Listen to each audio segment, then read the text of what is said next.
ماہ شعبان کے لیے ماہ شعبان ماہ رجب کے بعد ایک اور بہترین مہینہ ہے جس مہینے کو رسول خدا نے اپنے آپ سے نسبت دی ہے، اور اسی مہینے کے اندر کمال یہ ہے کہ جیسے اہل بیت کے گھروں میں پورا قرآن نازل ہو رہا ہے، پہلی شعبان کی ولادت سے لے کر 15 شعبان تک لگ رہا ہے کہ قرآن یہیں آ رہا ہے۔ ہر ایک ولادت جو ہے وہ آنے والے وقتوں کے لیے اسلام کی بقا محسوس ہو رہی ہے۔ یعنی سفر عشق کی ابتدا حضرت سیدہ زینب سلام اللہ علیہا کی ولادت، اللہم صلی علی محمد۔ ظاہر ہے جہاں حسین کا ذکر ہو وہاں زینب کا ذکر نہ ہو تو ذکر ادھورا ہے، اور یہی وجہ ہے کہ شاعر نے ایک سطر میں ایک جملے میں سمیٹ کے رکھ دیا کہ کربلا کربلا می ماند اگر زینب نہ بود، کربلا کربلا میں رہ جاتی اگر زینب نہ ہوتی۔ تو یہی کمال ہے بی بی کا کہ بی بی نے اس پیغام کو پہنچایا اور دنیا میں آ کے بھی یہی بتایا کہ اپنے بھائی کے ساتھ ساتھ اس دنیا میں بھی آنا ہے اور ہر قدم پر اپنے بھائی کے ساتھ رہنا۔ انشاءاللہ توفیق ہوگی تو ان کے باقی جملوں پر گفتگو کریں گے۔ تو بہرحال ماہ رجب ماہ شعبان رسول خدا کا مہینہ ہے، کثرت سے درود بھیجیے اس مہینے میں، جتنا آپ درود بھیج سکتے ہیں۔ 2 طرح کی استغفار ہیں، مفاتیح الجناح کوئی اور کتاب دعاؤں کی آپ کھولیں گے تو آپ کو پتہ چل جائے گا کہ 2 استغفار ہیں اس مہینے کے اندر۔ ایک صلوات شعبانیہ ہے جو تھوڑا سا طولانی ہے، لیکن ہر روز ظہرین کی نماز میں اگر پڑھیں یا ظہر کے بعد پڑھیں تو وہ زیادہ بہتر ہے۔ اور ایک چیز جو اس ماہ شعبان میں بہت زیادہ امپورٹنٹ ہے، مہم ہے، وہ مناجات شعبانیہ ہے، یعنی وہ مناجات کہ جو شعبان میں کی جاتی ہے۔ اور علماء یہی کہتے ہیں یہ جو مناجات ہے، یہ جو دعا ہے، یہ سارے ائمہ نے اس کو کیا ہے، یعنی سب سے زیادہ جو اوتھنٹیکیشن یا آپ کہہ لیں کہ بہت زیادہ روایات ہیں وہ اس مناجات کی ہیں۔ تو کوشش کریں بہرحال کہ شب کی تاریکی میں تنہائی میں سونے سے پہلے کچھ جملے اس دعا کے اس مناجات کے جو ہے وہ زمزمہ کریں، کیونکہ بہرحال انسان اپنے الفاظ سے پہچانا جاتا ہے۔ ہمارے پاس الفاظ نہیں ہیں کہ ہم اس کو کیسے پکاریں۔ اہل بیت جانتے تھے کہ اللہ کو پکارنا کیسے ہے۔ تو بہرحال جس طرح انہوں نے کہا ہے ان لفظوں کو پڑھیں، اور انشاءاللہ کہ ہمیں بھی توفیق ہوگی چند جملے ان ایام میں مناجات شعبانیہ آپ کی خدمت میں پیش کریں۔ دیکھیں جشن ہوتے ہی رہتے ہیں اور یہ ان کی توفیق ہے کہ اپنے جشنوں میں ہمیں بلا رہے ہیں اور ہم پڑھ رہے ہیں، آپ سن رہے ہیں، گویا ہم خود بھی سن رہے ہیں۔ ہم تو بول رہے ہیں، کان کو اپنے بھی سنا ہی رہے ہوتے ہیں، لیکن ہدف یہ ہے کہ جو وہ چاہتے ہیں ویسے ہو جاؤ تو جشن دائمی ہو جائے گا۔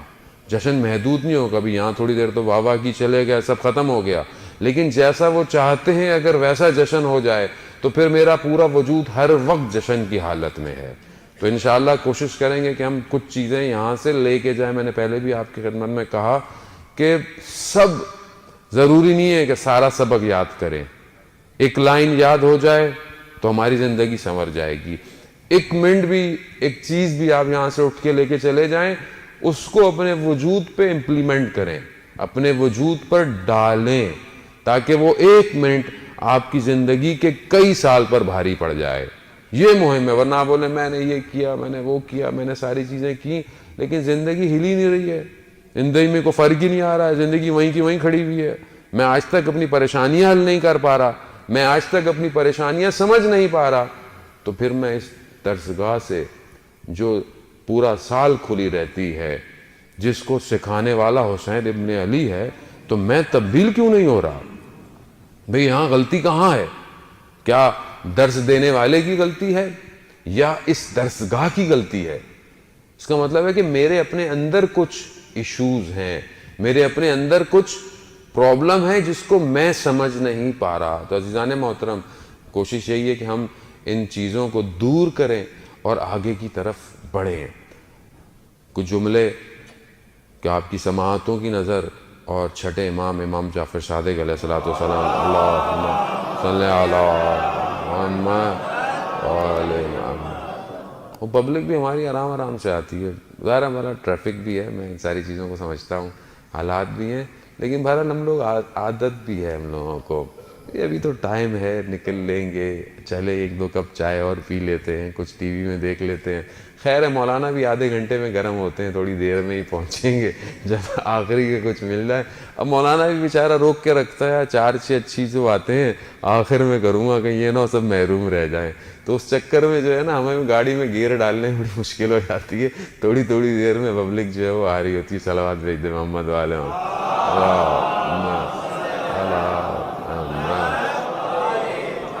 لیکن یاد رکھیں، جس کو پتہ چل جائے کہ پرواز اپنے وقت پہ اڑے گی اور کبھی بھی اپنی پرواز میں لیٹ نہیں آئے گا، جان محترم یہ وہ پرواز ہے جو جنت میں لے کے جاتی ہے، تو جہاں جتنی دیر کریں گے، یہ آپ یقین کریں وہ لذت جنت کی رہ جائیں گی، کیونکہ قرآن خود کہہ رہا ہے کہ جو پہلے آتے ہیں ان سے وہ سابقون ہیں، یعنی کوئی ان کا مقابلہ نہیں کر سکتا، جو رہ گیا وہ رہ گیا، دونوں میں فرق ہے۔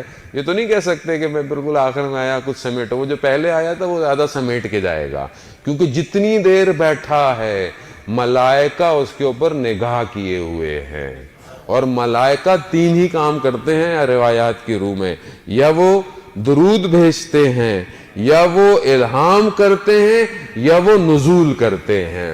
تو اب ہم کسی تو ایک حالت میں ہوں کہ کم از کم پر اگر کچھ نہیں تو ملائکہ درود تو بھیج رہے ہوں، درود بھیج دیں محمد والے محمد، اللہم صلی علی محمد والے محمد۔ وہ میرے چھٹے امام سجدے کی حالت میں ہیں، اور سجدے کی حالت میں دعا کر رہے ہیں کہ پروردگار جس نے اس زیارت کے لیے جتنا خرچ کیا اسے اس سے زیادہ لوٹا دے، جس نے اس زیارت پر اذیت ہوئی پروردگار اسے آرام عطا کر، پروردگار جو اپنی جتنی خواہشات لے کر اس زیارت پہ گیا اس کی زیارتوں میں اس کی خواہشات کو پوری کر۔ راوی کہتا ہے کہ امام نے سر سجدے سے ہٹایا تو میں نے کہا مولا یہ کس کی زیارت کا ذکر کر رہے ہیں؟ کہا حسین ابن علی کی زیارت کا ذکر کر رہا ہوں۔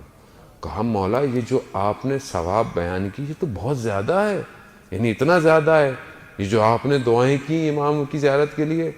کہا دنیا والے سے زیادہ آسمان والے امام حسین کی زیارت کے لیے دعا کرتے ہیں۔